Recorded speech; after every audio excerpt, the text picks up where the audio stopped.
Farmers of Uttar Pradesh, on behalf of farmers of Tamil Nadu, Karnataka, and Southern India, on behalf of Tamil Vyavasaya Sangam, on behalf of the Survey Vyavasaya Uttar, I convey my hearty greetings for the right of the farmers of India.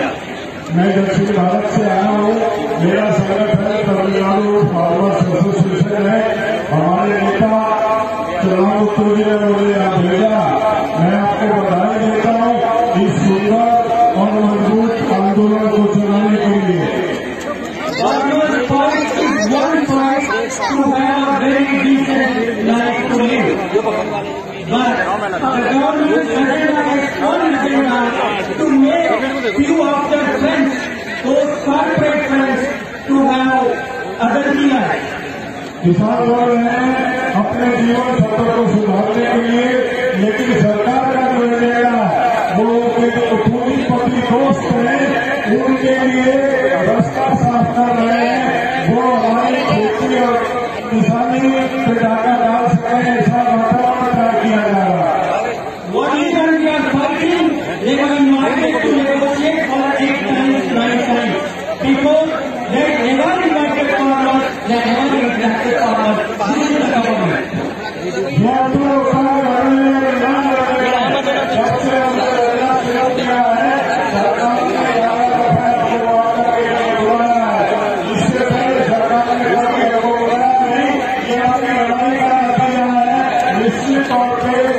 इसका result आएगा। What we have to make the government to come to our doorstep is a fight against injustice. We will fight forever until it is restored. हमारी लड़ाई जो है वो अन्याय के खिलाफ है। हमारे अन्याय के खिलाफ जारी रहेगी। आप मेरे पीछे ये पंचायत है।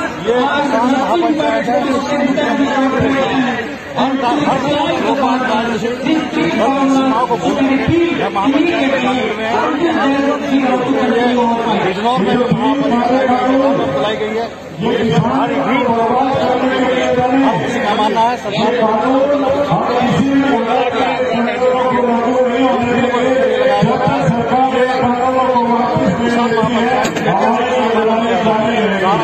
வணக்கம் வணக்கம்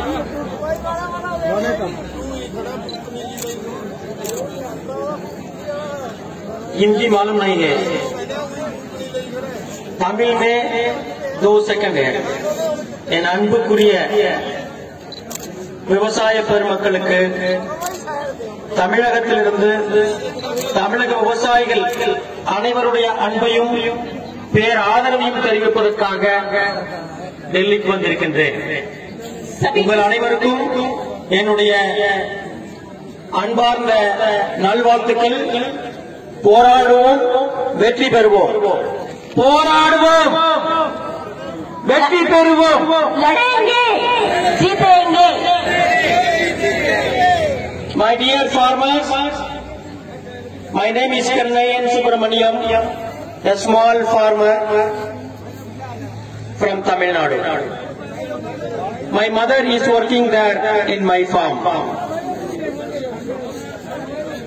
I am here with you to share my love, Tamil Nadu people's love and support to the fight, uncompromised fight by the farmers of India. मैं कन्नैयन हूँ, तमिलनाडु में एक छोटा सा किसान हूँ और मेरे माँ अभी जो घर में है वो अभी खेती बाड़ी कर रही है, क्योंकि मैं इस लड़ाई में शामिल हूँ। और मैं इसलिए यहाँ पे आया हूँ कि ये बताने कि तमिलनाडु में भी किसानों की लड़ाई जारी है और हम सभी लोग आपको दाद देते हैं आपकी हिम्मत की और आपके साथ खड़े हैं। A good government to listen to its people. A bad government will listen to people's enemies. Modi ji Sarkar should decide whether they want to continue as a good government winning the hearts of people, or they have to fail themselves. एक अच्छी सरकार की एक लक्षण होता है कि वो अपनी प्रजा की बात सुने और उन्हें खुश रखे। कुछ बुरी सरकार की ये बात होती है कि अपनी प्रजा की शत्रुओं की बात सुने। तो हम ये वक्त बताएगा कि ये मोदी सरकार जो है वो अपनी प्रजा की बात सुनेंगे या अपनी शत्रु की बात सुन के अपनी प्रजा को दुखी करेंगे। 8 or 9 rounds of discussions, negotiations with farmers happened because farmers left their fields, left their homes. They have assembled here. They have made this highway as their residence in Delhi, escorted Delhi. That's why government invited us for a negotiation. Otherwise, they will never think of farmers. They will never invite us for any negotiation. सरकार 8 और 9 बार बातचीत के लिए बैठे हैं, कभी भी एक हल नहीं निकालने का कोशिश किया। इसलिए आज हजारों किसान यहाँ पे दिल्ली के इस गर्मी में, इस ठंडी में यहाँ पे बैठे हैं। इसी की वजह से सरकार अब दबाव में आया है कि आगे बातचीत करने के लिए भी सोच रही है। तो ऐसी सरकार है कि लोगों को तकलीफ में ले जा रही है। We have coordination at national level, we have coordination at every state level and regional level. But government never thought of having a dialogue with farmers.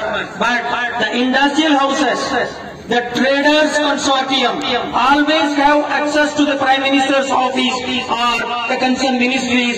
They are always listening to them, and that is reflected in the policy frameworks. Not the farmers' aspirations are reflecting in the farmers, in the government's policies or in the legislations they are bringing in. पूरे किसानों की ये पूरे देश भर में उनका एक नेटवर्क है। अपनी ही बात कहने के लिए एक शक्ति स्वरूप अपने लोगों को इकट्ठा करते हुए काम करते हैं, मगर इनका बात ना सुने सरकार पूंजीपतियों की बात सुन रही है और उनको पूरे पार्लियामेंट तक जो सरकार की नीति है उसमें उनका इन्फ्लुएंस रहता है। जो किसानों का हित में होता है उनके बारे में वो सोच नहीं रही है। In 1995, World Trade Organization came into existence. United States, European Union, Canada, many other developed countries are saying that India should discontinue to procure wheat and rice from the farmers, and they should not have stock holding. We have to dismantle our Food Corporation of India. This is the demand of the developed countries. 1995 में WTO organisation एक पैदा हुआ। उसका एक ही demand है कि भारत जैसे देश में जो सरकार गेहूं और चावल किसानों से खरीद के पूरे देश भर के लोगों को PDS के द्वारा जो देता है अनाज वो ना दे, वो बंद कर दे, और जो भी सरकार अपनी धान्य को अपनी शेखरण करता है वो भी ना करे। इसी बात पे वो लोग उस वक्त से स्टार्ट हुआ। तो अब हम जो भी देख रहे हैं नतीजा ये उसी वक्त का फल है कि हमारे किसानों को धोखा दे रही है। One of the main demand is that India should discontinue minimum support price. That is the main demand of the developed countries and the big corporations.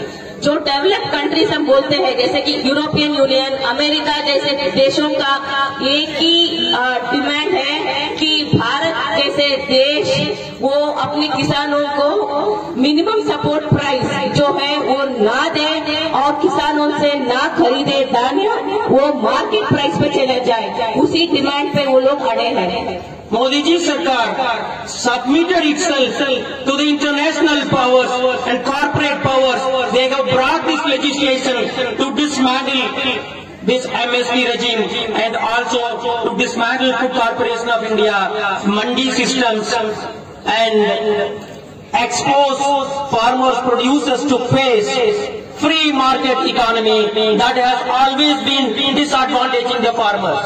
पूंजीपति देशों की शर्त मानने के लिए हमारी सरकार के प्रधानमंत्री झुक गया और हमारे किसानों को बेच दिया, क्योंकि वो चाहते हैं कि जो अनाज खरीदता है, फूड कॉर्पोरेशन ऑफ इंडिया खरीदता है, वो ना खरीदे और लोगों को तकलीफ हो और वो रास्ते पे आ जाए। What was the urgency for the government during the pandemic? Without sufficient consultations, they have just passed 3 legislations without consulting us, and they are saying that we are free now, freed by Prime Minister Modi ji Sarkar. Are we not free before? Or we got this freedom after some fight or negotiation or by some demand? सरकार ये कह रही है कि जब ये 3 कानूनों को लागू किया, उन्होंने कहा कि हमारे किसानों को हम मुक्त कर देंगे, स्वतंत्र कर देंगे। क्या हम पहले स्वतंत्र नहीं थे क्या? किसान पहले भी स्वतंत्र थे, मगर उसके बहुत सारी मुश्किलें थी, उसका हल निकालना था। उसके बजाय हमें धोखे में रखकर ये जो 3 कानून है वो लागू कर रहे हैं। This is the best ever fight by the farmers. The whole world is looking after us, what we are doing. I am sure that we will win. We will continue our fight until we will win. ये पूरे जो लड़ाई है, ये विश्व हमें देख रहा है, क्योंकि भारत के किसान कैसे अपने हक के लिए लड़ाई लड़ रही है। और पूरे स्वतंत्र भारत में ये पहली बार है कि एक ऐसी ऐतिहासिक लड़ाई हो रही है कि किसानों आगे रख के अपनी बात मनवाने के लिए ऐसे जिद पे अड़े हैं, क्योंकि वो उनको लगता है कि ये सही है, ये लड़ाई जायज है। It was Subhash Chandra Bose who organized the struggle Delhi Chalo. We are in Delhi. We will never leave Delhi without securing our victory. My hearty wishes on behalf of Tamil Nadu and Dakshin Bharat farmers community. Thank you very much for the opportunity. आप सबको ये कहना चाहते हैं कि दिल्ली चलो की पहली कॉल दिया था सुभाष चंद्र बोस ने। अब हम लोग दिल्ली में बैठे हैं, हम अपनी बात मनवाएंगे। पूरे तमिलनाडु के किसान, कर्नाटक के किसान, पूरे दक्षिण भारत के किसान आप लोगों के साथ में है। हम लोग भी वहाँ पिछले नवंबर से लेकर लड़ाई जारी रखे हैं। आप लोगों के साथ बेशर्त हम साथ देते हैं। पूरे किसान एक है, हम ये लड़ाई जीत के ही सभी लोग जाएंगे।